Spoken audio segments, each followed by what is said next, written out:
Olá, meus queridos irmãos, amigos, vocês que têm nos acompanhado nas redes sociais. Hoje nós vamos dar sequência, Temos seguido uma série de mensagens com o tema Por que Creio? E hoje nós vamos dar sequência a um tema que nós falamos na última mensagem. Por que creio em princípios morais absolutos? E hoje nós faremos a segunda parte desta mensagem. E queremos convocar você a abrir a sua Bíblia nos Salmos 19. Abra sua Bíblia aí nos Salmos 19. Nós vamos ler o verso de número 7. Salmos 19, verso de número 7, diz assim: A lei do Senhor é perfeita e revigora a alma. Os testemunhos do Senhor são dignos de confiança e tornam sábios os inexperientes. A lei do Senhor é perfeita e revigora a alma. Os testemunhos do Senhor são dignos de confiança e tornam sábios os inexperientes.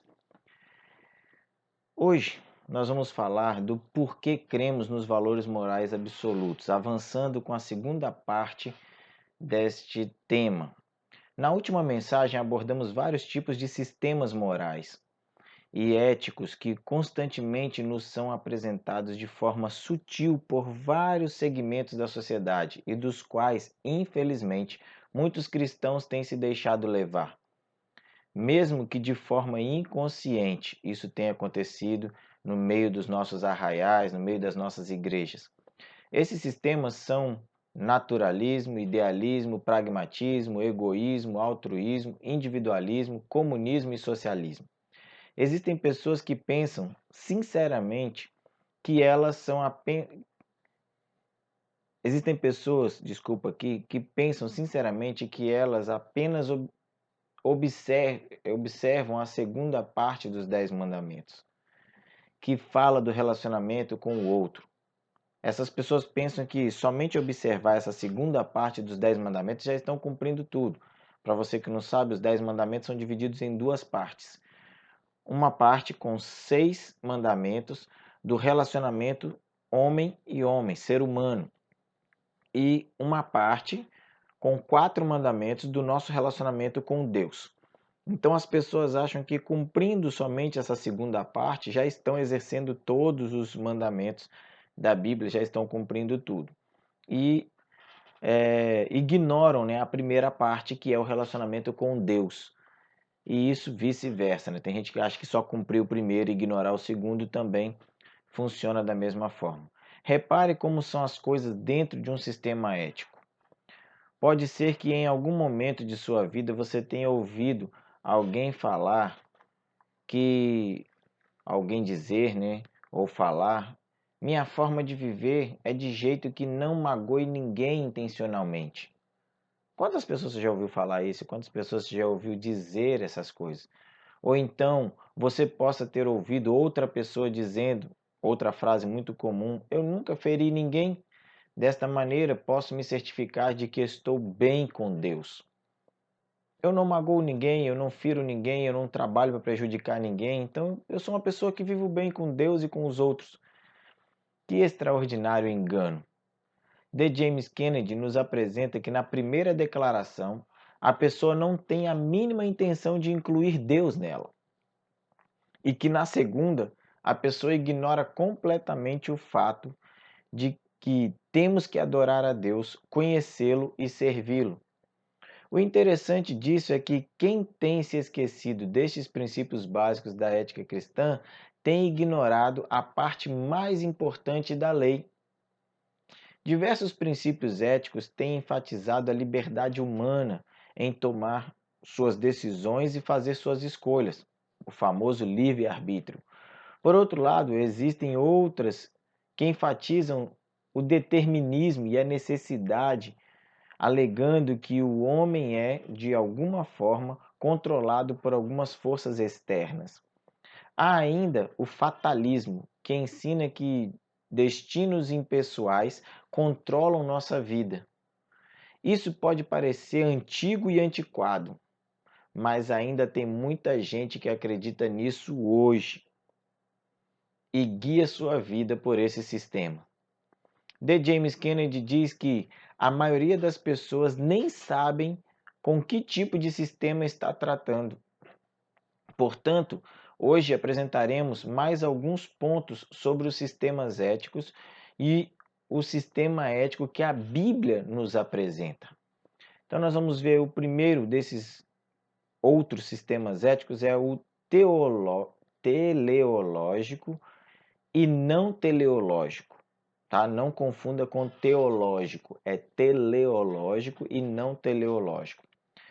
Alguns sistemas ensinam que o fator determinante em ética é qual será o resultado final de minha ação. Ou seja, tudo que você faz tem uma ação, tem uma reação. Então, as pessoas acham que alguns sistemas ensinam que o fator determinante da ética é qual será o resultado da minha ação. Este tipo de sistema ético é o teleológico. Teleológico é um termo grego que significa fim ou propósito e procura exatamente estudar a finalidade ou propósito final. O sistema não teleológico, ou também chamado de ateleológico, não considera o resultado final. As pessoas que adotam esse sistema agem como se a única consideração para determinar se um ato é moral ou imoral é o resultado da ação em questão. Este pensamento, a princípio, pode até soar bem, mas existe um problema, pois como determinaremos se o fim é bom ou não? Imagine se você desse um livro de presente para alguém. Você sabe qual será o resultado dessa ação na vida do outro? Certa vez, um cristão muito devoto ofereceu a um jovem formado em teologia o livro Os Princípios da Geologia, escrito por Lyell.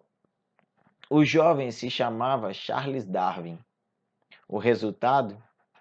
As universidades do mundo controladas pelo pensamento evolucionista. Tudo começou quando alguém deu um livro a um homem que estava para se lançar numa viagem de alcance mundial. Nenhum de nós pode calcular os resultados de nossas ações, ou o resultado que nossas ações podem produzir em alguém. Exemplos de ética teleológica são o socialismo e o comunismo. Segunda ética que nós encontramos aqui é a nova moralidade. Hoje em dia, a base da ética que prevalece é a da nova moralidade. Para este sistema, a única coisa que importa é a motivação, que deve ser o amor. Parece bem interessante e plausível, mas não é. Este conceito é apresentado como na ilustração que nós vamos trazer para você aqui agora. Uma pobre jovem não tem amigos do sexo oposto e emocionalmente se sente coibida de muitas coisas. Se um rapaz tiver um caso com essa moça, talvez ele a liberte e a faça desprender-se de todas as suas inibições, dando-lhe ocasião de começar uma nova vida. Então, motivado pelo amor, ele quebra um dos mandamentos de Deus. Vejamos o que Paulo fala sobre essa situação. Lá em 1 Tessalonicenses, capítulo 4, versos 3 a 5, diz: A vontade de Deus é que vocês sejam santificados, abstenham-se da imoralidade sexual, cada um saiba controlar o próprio corpo de maneira santa e honrosa, não com a paixão de desejo desenfreado, como os pagãos que desconhecem a Deus. Esse tipo de ética é muito utilizado para tentar, coibir pessoas a mudar a sua postura, seu pensamento, a sua conduta, de forma a aquela pessoa a quebrar todo um conceito do qual ela já vem vivendo, já vem experimentando. Quer ver um exemplo claro? A questão da virgindade. Uma pessoa diz que é virgem por convicção e alguém tenta de todas as maneiras fazer com que essa pessoa perca este sentimento e essa postura. Esse é o tipo de ética que eu falei aqui, que é a nova moralidade. Para eles, não, você está quadrado, você está no passado, você precisa mudar a sua moral, tem que entrar num outro âmbito, num outro pensamento mais moderno, isso é antigo, isso não existe mais. Então é esse tipo de moralidade que é um sistema ético também que tem assolado o nosso tempo. Terceiro é a advertência contra esses sistemas. Nós precisamos entender que nem tudo que nos apresentam é bom. Tem seus pontos positivos e negativos, mas nem tudo é bom. Então, após esta explanação sobre alguns sistemas éticos que prevalecem nos dias atuais, é preciso trazer uma advertência acerca desses sistemas. A primeira delas é que todos os sistemas especulativos são apenas isso mesmo: especulações advindas da natureza racional, que rejeitam a revelação, buscando sustentação somente em concepções da mente humana. Portanto, obviamente limitados. Segundo, estes sistemas são antropocêntricos, ou seja, o homem no centro, tornando o homem seu próprio Deus, levando o homem a decidir sobre o que deve fazer. Deus é banido da vida do homem e o Criador não pode dizer à criatura o que ela deve fazer. Assim, o homem se torna a sua própria lei, o homem se torna autônomo. E o terceiro, todos os sistemas humanos são uma rebelião voluntária contra o Deus Todo-Poderoso. Esses sistemas permitem que o homem viva sem o controle de Deus e de sua lei, e mesmo assim se justifique como um ser moral e ético. As pessoas simplesmente ignoram a lei, ignoram os mandamentos de Deus, ignoram a ética, a moral, para se justificar de que são pessoas éticas e morais. E o quarto ponto que nós temos aqui é o sistema ético das Escrituras. O que a Bíblia fala sobre ética? Como ela apresenta a ética para nós? Mas, pastor, até agora você só falou dos sistemas do mundo, só falou daquilo que rege a nossa sociedade. Mas o que as Escrituras dizem sobre isso então? A Bíblia contém um sistema ético perfeitamente equilibrado e que vem ao encontro de todas as necessidades do coração humano. O sistema ético das Escrituras, meus irmãos, ele apresenta o motivo apropriado, o propósito certo e ainda fornecem instruções facilmente aplicáveis à vida diária do homem, na lei que Deus o deu. Sobre este assunto, veja o que declara o apóstolo Paulo a escrever ao jovem Timóteo. 2 Timóteo, capítulo 3, verso 16. Toda a Escritura é inspirada por Deus e útil para o ensino, para a repreensão, para a correção e para a instrução na justiça. D. James Kennedy apresenta o seguinte argumento acerca do sistema ético. Quando uma pessoa elabora seu próprio código de ética, ela faz sempre um sistema ético que ela pensa que tem cumprido.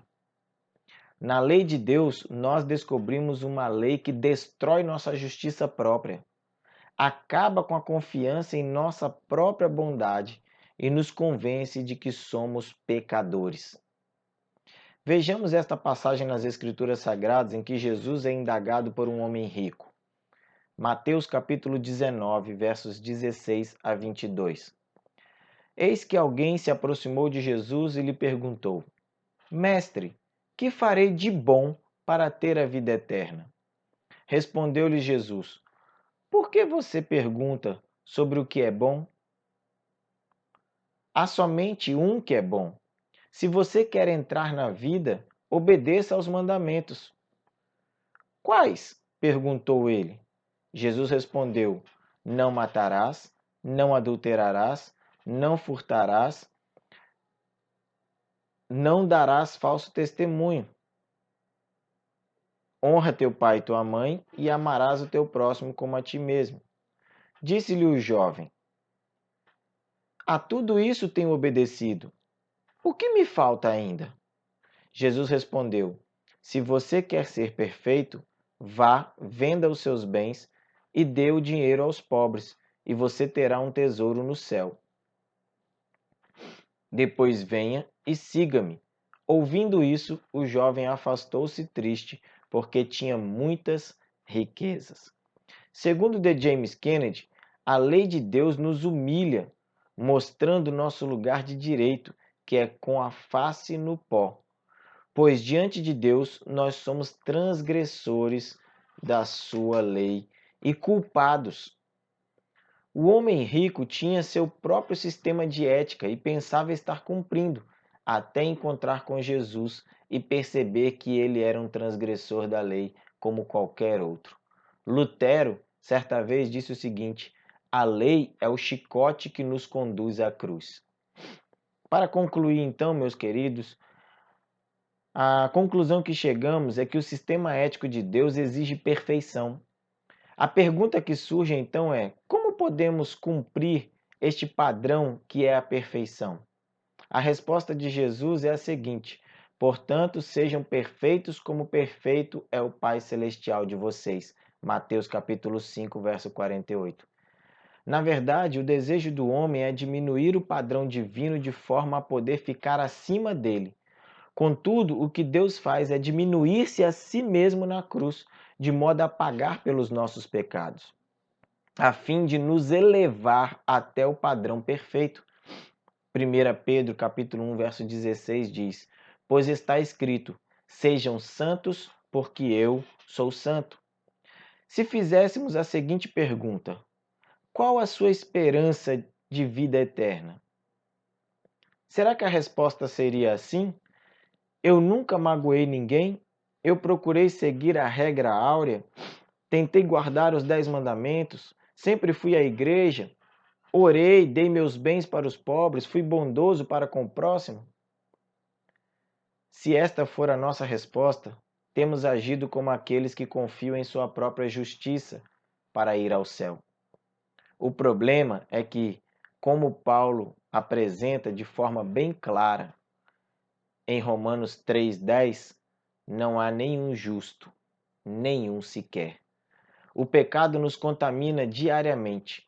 Portanto, enquanto confiarmos em nós mesmos, nunca seremos capazes, embora sejamos pecadores, imundos, merecedores do inferno, Jesus, o único digno, viveu e morreu em nosso lugar. Se confiarmos nele e receberemos não o que merecemos, que é a morte, mas o que Jesus merece, o paraíso. Que esta palavra encontre lugar ao seu coração, que você também possa buscar este código de ética e conduta, que é a palavra de Deus. Que Deus o abençoe.